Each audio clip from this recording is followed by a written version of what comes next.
What's up guys, welcome back to the channel. Today's video we are looking at Mabon, usually celebrated as the autumn equinox, despite the fact that it's spring in Australia. But as I've mentioned before, the way I practice my paganism and my witchcraft and all that sort of stuff is in line with the mandates of my coven, the first of which is ancestry. So a lot of ancestor veneration, and considering that my family is quite a lot of my ancestors are from England, Ireland, Scotland, like the British Isles, I celebrate in accordance to how they would have, meaning that even though the spring equinox did just happen yesterday, I celebrate as if it were the autumn one. The other thing that's sort of good for doing that, especially here on my channel, is that with 90% of the human population living in the Northern Hemisphere, it makes these videos a little bit easier for a majority of people to relate to. So yeah, I do have a little website, Learn Religions, up. Got its article about how to celebrate Mabon and the autumn equinox. So get into it. So it says here, it is the time of the autumn equinox and the harvest is winding down. The fields are nearly empty because the crops have been plucked and stored for the coming winter. Mabon is the mid-harvest festival, and it's when we take a few moments to honour the changing seasons and celebrate the second harvest. On or around September 21, and then notes here, or March 21 if you're in the Southern Hemisphere. For many pagan and Wiccan traditions, it's a time of giving thanks for the things we have, whether it's abundant crops or other blessings. And so, yeah, it's really interesting that this is in sort of at the end of September, because Halloween, usually celebrated October 31st, is actually part of these celebrations of Samhain, which is November 1st, and actually the next major Sabbath of the year after this one. And so it's really interesting that this is in September, but it's not until the end of November that Thanksgiving is celebrated in America, when it's supposed to be end of September. Cool. So it's a time of plenty for gratitude and of sharing our abundance with those less fortunate. Depending on your individual spiritual path, there are many different ways you can celebrate Mabon, but typically the focus is either on the second harvest aspect or the balance between light and dark. And I feel like that can just be applied to either of the equinoxes, so this one or March. That's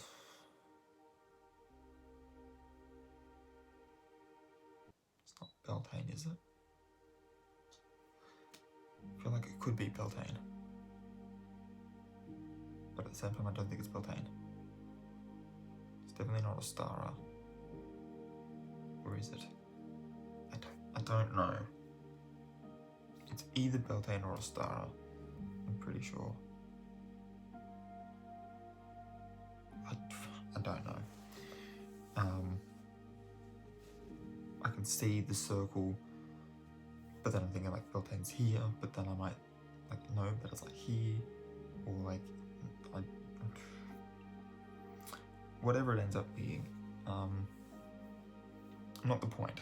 Point is the balance of light and dark is an Equinox thing, and you can focus on that, and then all of a sudden, doesn't matter what season it's in, you can follow that thread and it's still relevant to everybody. This, after all, is the time when there is equal amount of day and night, while we celebrate the gifts of the earth, which again, I feel like because of the new life springing forth, use the season's name in the sentence.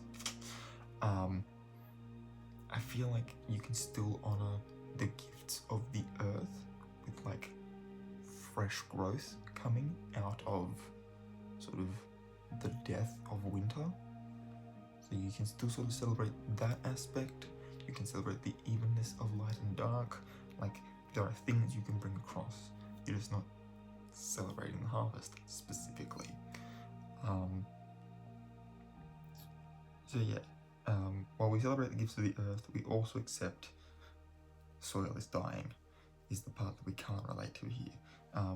We have food to eat, but the crops are brown and going dormant. Warmth is behind us, cold lies ahead. Here are a few rituals you may want to think about trying. Remember, any of them can be adapted for either a solitary practitioner or a small group with just some planning ahead. So first and foremost, what it wants you to do for all of them is to set your altar up specifically for the Sabbath that you are celebrating. So there are certain colours and symbols that you would put there. There would obviously be, depending on which pantheon you are worshipping, there would be certain gods. If you are just using the triple goddess and the horned god, then that then depends. If you're like me and sort of dipping your toe into Druidism as well, it depends on whether you want to be focusing on the Holly King or the Oak King. They're more solstice things though. But obviously you would have one of them on your altar from one solstice to the other, and then swap it around for the other half of the year. So there are things that you can sort of stay there, like your things that represent the 4 elements, for instance, your altar cloth, your candles, unless they need replacing, but then there'd be other symbols and stuff that you would change. Your tools, so your wand, your athame, your cup, and your pentacle talisman would generally stay on there as well, oriented to sort of your location depending on what's best for each element. So your water pointing towards the nearest natural source of water. So for me, living on the coast, that would be east, with fire then west sort of thing. But west could also be earth because that's going inland. And then I would put, fire in the north because going north would take me closer to the tropics where it's warmer. That sort of thing. The second one on the list is a food altar. So it says here, Mabon is a celebration of the second harvest season. It's a time when we're gathering the bounty at the fields, the orchards and the gardens and bringing it in for storage. So the fields would be things like wheat and corn, that sort of thing. The orchids, you probably, orchards, you're looking at like your grapes, apples, those sorts of things. And then the gardens, you'd be looking at like, given the year, at the time of year, you're looking more at like your pumpkins and those sorts of things. Given that, pumpkin carving is something you do for Halloween at Samhain. And so, yeah, from whatever you're bringing in is sort of what you would use to base your banquet on. The next one that is on this list is 10 ways to celebrate the autumn equinox. We will come back and have a quick look at that at the end of the video. I will try to put a time code in the bottom somewhere if you just want to skip ahead to that. The next one is honoring the Dark Mother. So this ritual welcomes the archetype of the Dark Mother and celebrates that aspect of the goddess which we may not always find comforting or appealing, but which we must always be willing to acknowledge. And considering that the triple goddess is generally displayed as being a waxing full and waning moon symbol. Obviously the one that's not there is the new moon, and so the new moon would represent the Dark Mother. There is also the Mabon apple harvest rite. This apple ritual will allow you time to thank the gods for their bounty and blessings and to enjoy the magic of the earth before the winds of winter blow through. There is also the Hearth and Home protection ritual. So this ritual is a simple one designed to place a barrier of harmony and security around your home. For whatever reason, that doesn't actually have a link anymore. I don't know if that page is taken down or what. Gratitude rituals, the autumn full moon. We did just have our full moon in Pisces. And I know that my videos are late, but it was the day before the actual solstice, which is pretty cool. There's also the balance meditation, and then if you're interested in learning about some of the traditions behind the celebrations of September, find out why Mabon's important, learn the legend of Persephone and Demeter, and explore the magic of apples and more. And also not to forget to read up on ideas for celebrating with the family, how it's celebrated around the world, and the reason why you'll see so many pagans at your favourite Renaissance festival. There's a whole bunch here. The history, origins of the word Mabon. If you're celebrating with kids, they've got some ideas there. A list of different celebrations from around the world. Michaelmas, although it's not a pagan holiday in the true sense, Michaelmas celebrations often include older aspects of pagan harvest customs, such as the weaving of corn dolls. The gods of the vine, gods and goddesses of the hunt, which now gives me the 4 gods that you would, or goddesses that you would use for if you were a Hellenistic pagan. You would have, as your earth god, you would have Demeter. Your fire god would be Hestia. Your god for the element of water would be Dionysus, god of wine. And then goddess of air would be Artemis. Artemis would also represent the Dark Mother because she's the moon goddess, but the reason she would represent air is because she's often associated with the bow and arrow, which is a weapon that you would use through air. Symbolism of the stag, acorns and the mighty oak. Obviously it's showing here that it would want to be having the Oak King, which I believe is summer into winter, so it would be going through autumn, so that makes sense. The Roman goddess, who's the keeper of the orchards and fruit trees, Pomona, goddess of apples.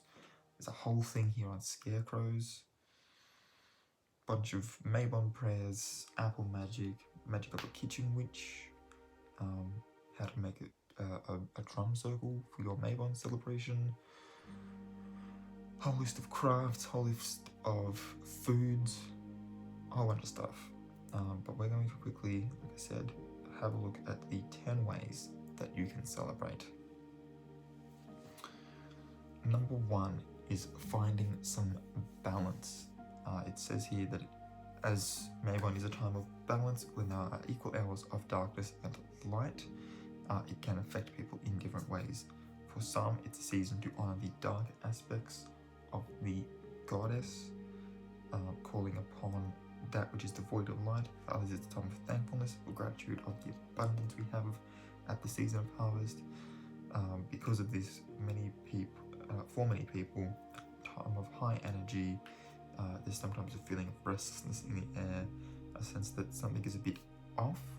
If you're feeling a little bit spiritually lopsided, it says, with this simple meditation, you can restore a little balance into your life. You can also try a ritual to bring balance and harmony to your home. Now, the reason Mabon is generally used to celebrate the darker aspects is obviously because generally, and by generally I mean everybody else except for me, celebrates this in autumn when light is fading into winter. So you would be wanting to sort of start looking at those darker aspects because you're going to have longer hours of nighttime. But yeah, I find that the way I do it, focusing on those darker aspects, even when I'm coming into a season with more light, it helps to sort of bring that balance of like, yes, I can be grateful that I'm getting more light, more warmth.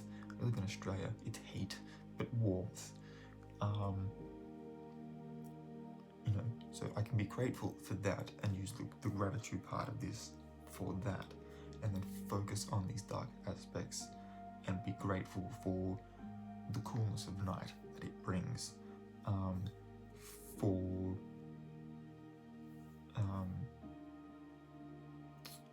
what other things, there's certain things that you can only do during the dark, like in the dark, like sleeping. Anyone who can sleep during the day in summer in Australia, I don't trust you. How did you manage to get to sleep when I'm busy just trying to maintain being alive? If I fell asleep in the middle of summer, I don't think I would wake up because it's that hot. I would just dehydrate while I'm asleep. Anyway, the second one is you can hold a food trove, and that way you can sort of, without being overly evangelical about it, you can use this time of gratitude to be thankful for what you have and try and pay it forward to those who might not have that. And I think that's really cool. You don't have to stand there and be like, hey, can I talk to you about ancient Greek gods that I worship, for instance. But you can just be like, hey, I'm really grateful, happy solstice. I'm really grateful for the things that I have. Therefore, I would like to share these with you. I think that's really cool.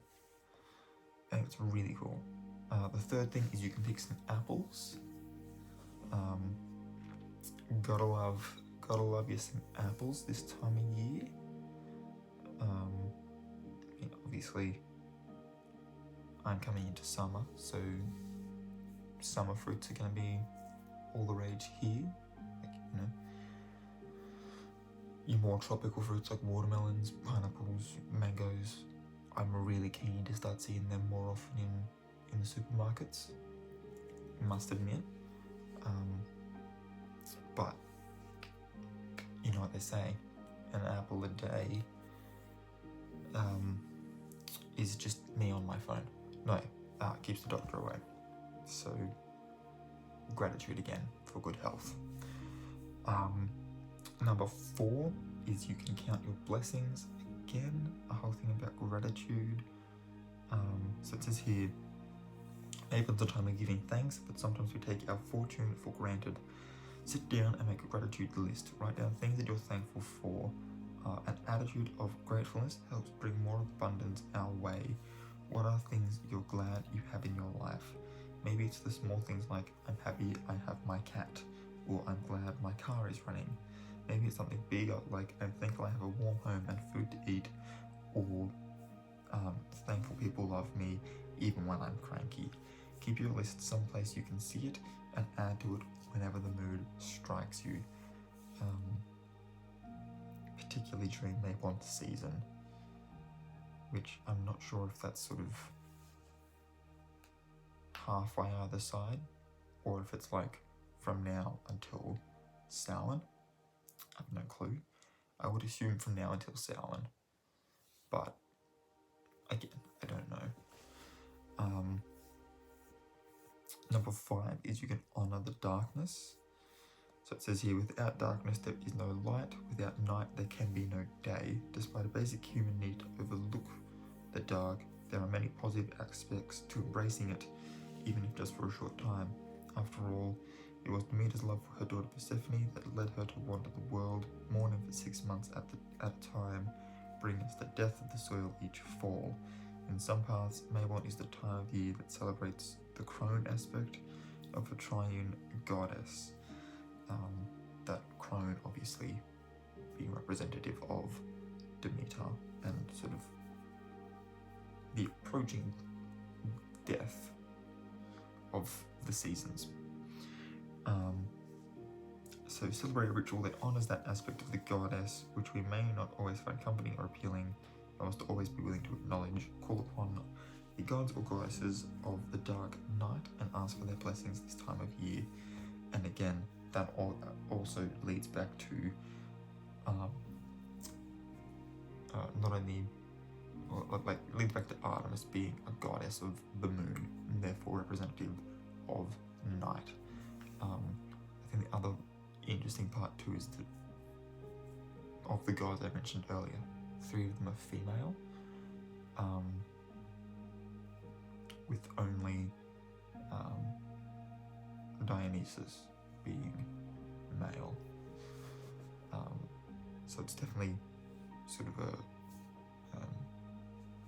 if you are, neo-Hellenistic, it is definitely a more sort of feminine time of year. Number 6, you could get back to nature, whether that's a camping trip or you just go for a hike or whatever it might be. Getting back to nature is always a good thing. There's a whole little thing that you can read there. You could tell stories.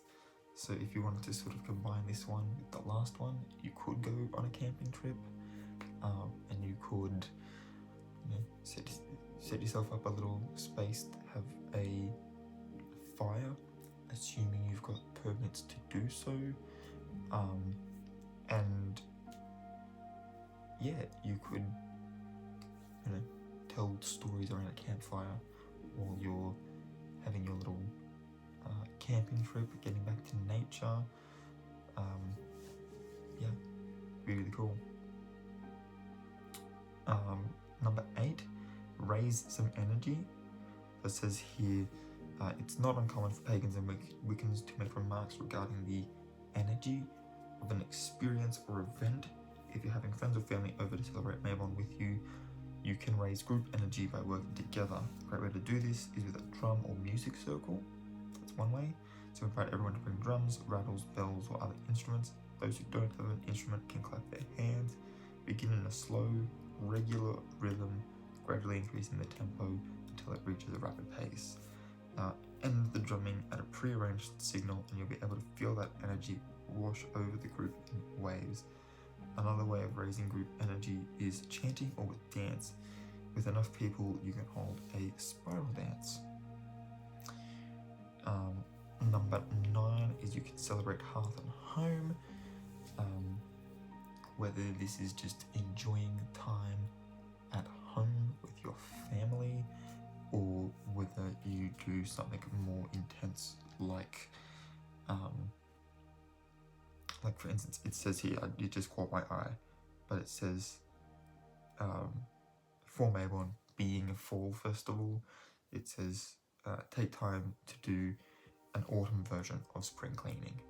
In Australia it is spring, so maybe Mabon is when you would, or its opposite, which is, it's bugging me. What is its opposite? Wheel of the year, please tell me. It is Ostara. It is Ostara. I knew that. Why did I think it wasn't? But yeah, you could use this time to do your spring cleaning. Obviously I did mine earlier in the month. Probably, be completely honest, could probably do it again. But you could, it's got an image here of some smudge sticks, so you could do some purification. You could,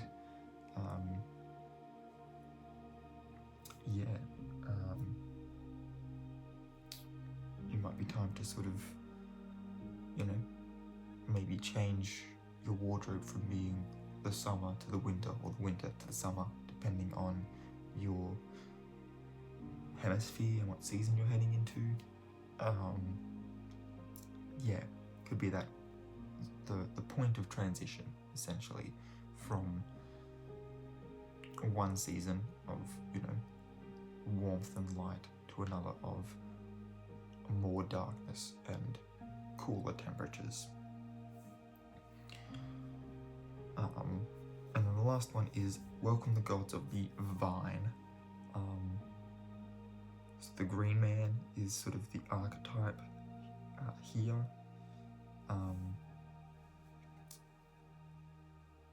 But yeah, generally speaking, you're looking here not just at like grapes as a whole, but like wine and anything that, you know, anything that grows on a vine that you can then consume, or anything that it can then become. So grapes as themselves, just as a fruit, is fine, but you could also look at things like sultanas and raisins, wine, what else grows on a vine? Like tomatoes grow on a vine, so you could look at that. Yeah, there's other things that grow on vines, obviously. Can only think of those two things at the moment, but you could, you would be celebrating them, essentially. Yeah, so there is a bunch to read here, and the link will be in the description down below, along with our question of the day. But I love when you accidentally hold the book upside down. We are looking at, today's is question 21,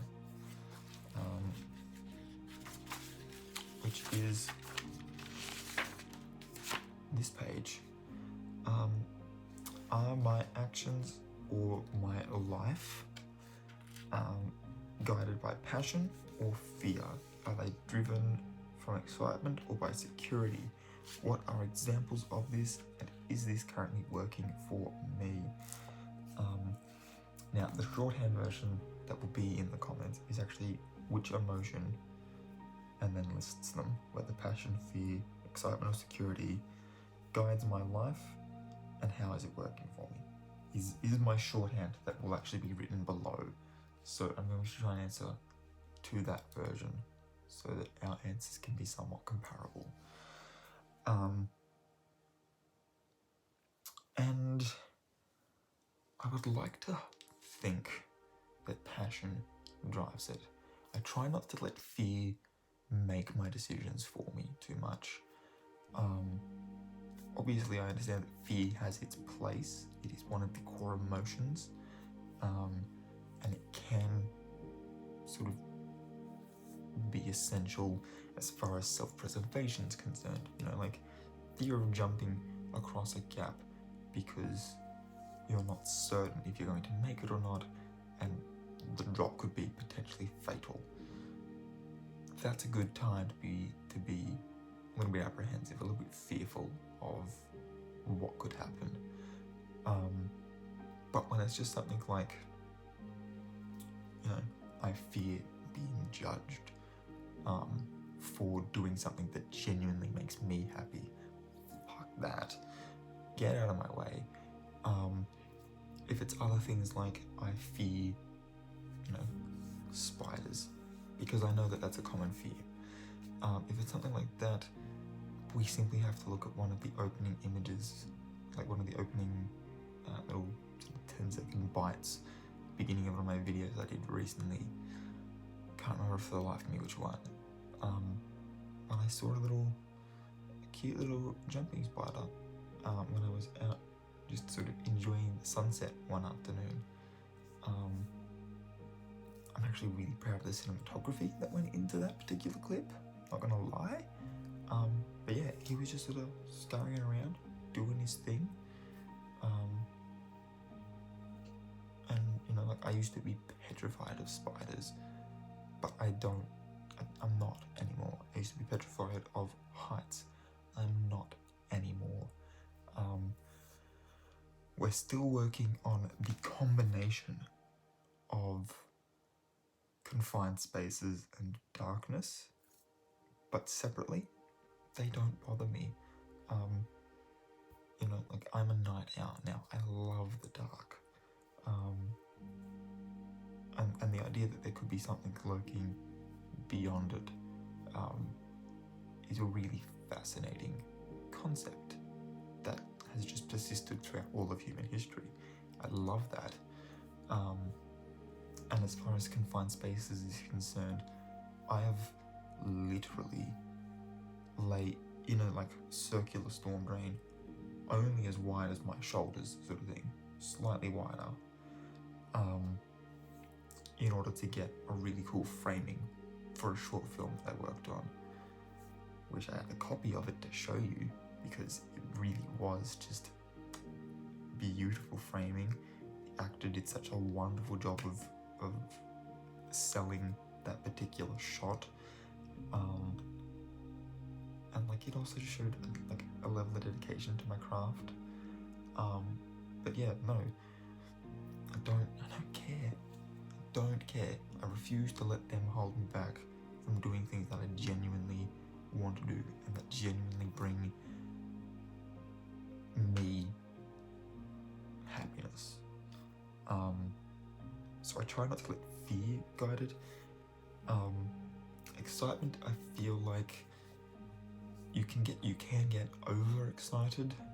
I've never heard someone be over passionate about something. They're always just really passionate, and that's a good thing. But you can be overexcited by something, if that makes sense. Like one has this sort of negative connotation. So, you know, like I can be excited by a project, but that's usually because I'm passionate about that project. And that could be a project that I'm not even involved with. Like that could just be a film that's coming out, and I am passionate about the world that it exists within, or some of the characters there. But more often than not, we're looking more at anticipation there than excitement. Yeah. And then as far as security is concerned, like it's good to have a nice secure foundation, but I feel like that's the square that people are always telling you to think outside of. Like it's good to have a square with set boundaries. That's your comfort space, and that's cool. It's good to have that. No one's saying it's not. But if you only try to live your life within that box, you have no space for personal growth. And if you ever think in your life that there's no way in any regard that you can grow, you you are lying to yourself. It may not necessarily be a physical growth, it might be an emotional growth, it might be a mental growth, you know, it might be some sort of belief you have to reassess and have some sort of spiritual growth. You know, it might be a case of having a career change in order to make some financial growth. That sort of thing. So there's always a way in which you can grow. So having your secure foundation within the square, that is your comfort zone, is cool. But if you're living your life purely dictated by what is allowed inside that, and sort of what you're allowed to be inside that, then you're not gonna grow, and therefore you're not gonna get the most out of life. So I always try, of those four, I always try to live by passion. Now sometimes passion can look like excitement and happiness. Sometimes passion can look like stubbornness and even get to a point of looking like anger. So it's not always a positive thing either, and you know, we try to steer more towards the positive side than we do to the negative, because I would like to be a positive sort of part of people's lives. But yeah, I generally try to live my life by things that I'm passionate about and that bring me happiness, because if I'm happy, I'm able to share that with other people. So yeah, I try to guide my life by what makes me happy and by what I'm passionate about, because then that way other people who are passionate about that as well will just, you know, they'll be more receptive to me as a person. We may disagree on particular things, and that's cool. We're different human beings, that's expected. But yeah, and I feel like that's worked out since I sort of made this decision in my life. I feel like it has really worked out for me. So yeah, here's hoping the universe responds to my manifestations of passion and lets me go to AFTRS next year. But that's my answer.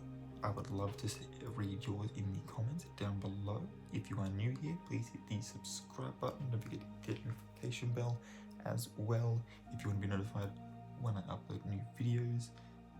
Again, link and question in the description down below. If you enjoyed this video, give it a big thumbs up. And until next time, guys, keep your head screwed on.